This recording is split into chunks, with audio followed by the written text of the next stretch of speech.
Hello everyone and welcome to Vlinko's channel. In today's video, I will show you how to fix high CPU usage caused by the Windows ShellExperienceHost process. And now let's get started.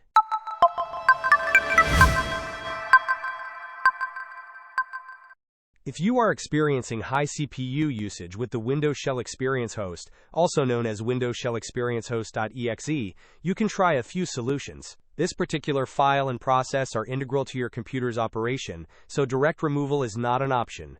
However, updating Windows is a primary solution. When you update your operating system, this file also gets updated, which can often resolve high CPU usage issues. To check for updates, right-click on the Start button, select Settings from the menu, then navigate to the Windows Update tab. In the right pane, click on Check for Updates. Another effective solution is to perform an SFC scan. To do this, search for Command Prompt in the Windows search bar, and click on Run as Administrator. Once the Command Prompt window is open, type the command sfc:/scannow and press Enter. This command will initiate a system file check and repair process. Finally, a clean boot can help identify if a third-party service is causing the conflict. Search for System Configuration in the Windows search bar and open it. Navigate to the Services tab. Check the box that says Hide All Microsoft Services.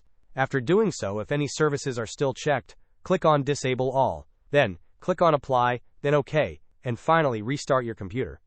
Hope this was helpful. Don't forget to like and subscribe if you enjoyed. As always, thanks for watching and I will see you in the next video.